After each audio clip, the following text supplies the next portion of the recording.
Y hoy nos vamos a ocupar de una situación que, por las consultas que estamos recibiendo, aparentemente es muy frecuente. Mareos, vértigo, cuando el mundo da vueltas. ¿Qué hacer? ¿A quién consultar?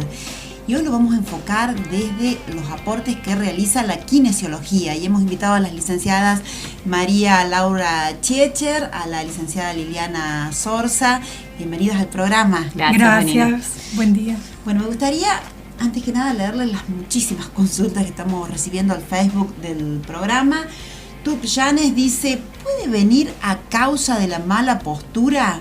María Eugenia Costa dice, ¿una hernia de disco puede provocar mareos? Silvi Sultani dice, es un tema que surge hace más de 10 años, con todo, un síndrome que pocos saben tratar. Kelly Natalucci, quisiera saber si los vértigos y mareos pueden ser por los oídos. Mirta Liliana Pereira, ¿los mareos y vértigos pueden venir por el sobrepeso? Graciela Caridi, excelente tema, algo muy frecuente en esta época. Prevenir suma vida, dice Graciela. Vanessa Moreno, quisiera saber si los mareos son a causa de la tensión alta o baja. Bueno, pueden tener, me parece, como múltiples causas, ¿no? Esta sensación. Múltiples respuestas. Claro. Pero, ¿qué aportes realiza la kinesiología? Primero diferenciar que el vértigo, que es esa ilusión de movimiento, que el paciente a lo mejor estaba durmiendo, se levantó de repente y sintió que el mundo le giraba alrededor de él o que él es el que está girando alrededor de las cosas. Este vértigo es un signo a veces patognomónico de que hay una alteración en el oído interno, en el laberinto. Primero saber cuál es el diagnóstico del paciente. A nosotros primero nos llega el paciente derivado por el médico con un diagnóstico. Ahora, ¿este vértigo aparece así de repente? De repente, sí. En la gran mayoría de los casos aparece de forma repentina, de forma paroxística, muy brusca. El paciente la mayoría de los pacientes tienen el mismo relato. Llegan al consultorio y tienen relatos muy similares. Por ejemplo, me levanté hoy en la mañana y sentí que todo me daba vuelta, que no me podía levantar de la cama, cada vez que giraba mi cabeza todo me giraba y me sentía muy inestable, o pacientes que 5 minutos antes estaba bien y de repente sentí un zumbido muy fuerte en el oído y quedé sordo y me agarró un vértigo muy intenso y después de eso quedé con mucho miedo, mucha inseguridad. Sinceramente le genera mucho miedo a los pacientes. Sí. El paciente lo relata como algo una sensación muy fea, siente que se va a morir, que no tiene solución, que es algo malo.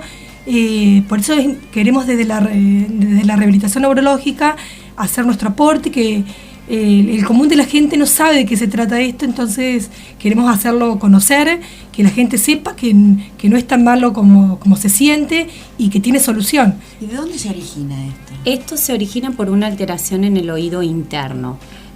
A veces la causa por ahí más frecuente y que es lo más benigno que le podría llegar a pasar al paciente cuando hablamos de un BPPV, que es un síndrome vestibular paroxístico benigno. Tradúzcanos, licenciada. Es una causa donde hay unos otolitos que están en el utrículo y por diferentes causas pueden llegar a pasar a un canal semicircular, y hay que detectar a qué canal pasaron los otolitos y esto le va a producir síntomas al paciente, como vértigo, mareo, como un desajuste en el oído interno. Hay como una alteración en la información vestibular, entre un vestíbulo y el otro. Entonces esto genera una alteración en la información. Entonces a esto al paciente le genera vértigo, le genera mareo, le genera síntomas neurovegetativos, palidez, sudoración, náuseas, taquicardia. Pero en el BPPV dura segundos, a lo mejor dura 30 segundos. Sí. Y al paciente se sintió mal, a lo mejor llegó al baño con una descompostura y después empezó a quedar con esa cierta inestabilidad. Sí. Por eso lo importante es que el paciente concurra rápidamente al médico, al neurólogo, al otorrinolaringólogo y que después no llegue para poder hacer una rehabilitación temprana, para que el paciente no empiece a deambular de un médico a otro y llegue con un diagnóstico certero. ¿Por qué?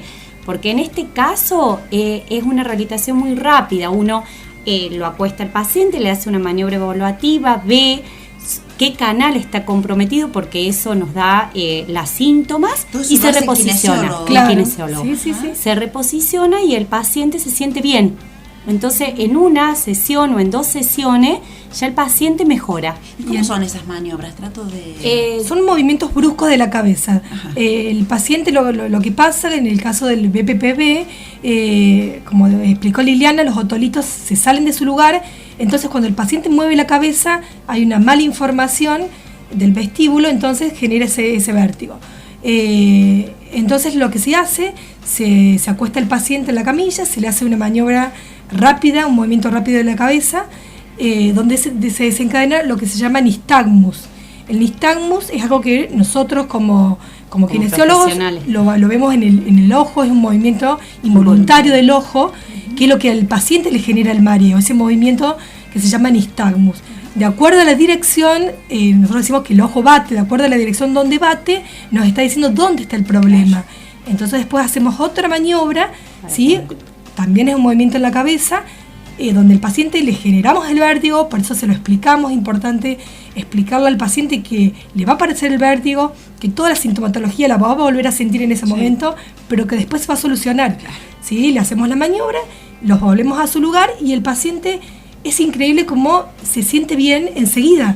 Él manifiesta. Bueno, una maniobra rápida. Es una maniobra rápida, pero ahí había una pregunta de que si la causa de la contractura genera el vértigo. A veces los pacientes que pueden tener vértigo, no puramente por una alteración periférica, sino también a veces central, por eso es importante el diagnóstico, generan contracturas todo a nivel de cervical. Porque esto el paciente limita el movimiento, porque limita el movimiento que le va a desencadenar ese vértigo. El paciente ya sabe que si mueve la cabeza hacia la izquierda le va a generar vértigo. Entonces el paciente limita moverse hacia ese lado. Claro. Entonces el paciente se empieza a contracturar. Pero no es la contractura la que genera el vértigo. Está diagnosticado que a lo mejor entre los porcentajes grandísimos que producen de patologías que pueden producir vértigo, un 2% de alteración cervical te puede producir un vértigo. Es un porcentaje muy bajito. Sí hay que tratar de resolver el problema principal y después sí se va a ir disminuyendo la contractura. Bien. Pero primero hay que resolver la causa. Bien. ¿Y la rehabilitación es esa sola sesión o después tiene que la rehabilitación? Depende de la patología, ¿sí? La frecuencia de la sesión y la cantidad de sesiones va a depender de la intensidad del vértigo, del tiempo de evolución que tenga el vértigo y principalmente de la patología. Del diagnóstico, porque no es lo mismo tratar un paciente con un diagnóstico de un Meniere, con un paciente con un diagnóstico de una neuronitis vestibular, un paciente con vértigo pero de origen central. Entonces a veces hay pacientes que a lo mejor les llevó 2 sesiones y hay pacientes que les lleva 10 o 20 o 30 sesiones. ¿Por qué? Porque a veces nos han llegado pacientes que tienen alteraciones vestibulares por otoxicidad medicamentosa, porque el paciente a lo mejor fue medicamentado y ese medicamento le produjo una alteración vestibular, entonces quedan con alteración vestibular. Pero entonces la rehabilitación es distinta. Está bien, pero en la primera sesión ya siente alivio el paciente. Sí, generalmente sí. El paciente siente tranquilidad, se siente como que alguien lo entendió, porque por ahí el paciente genera mucha angustia en el paciente, mucha angustia, mucha inseguridad, pacientes que llevan mucho tiempo con el vértigo, con esa sensación de inestabilidad porque pasó o no consultó con el médico, pasó por varios médicos y no se llegó a un diagnóstico.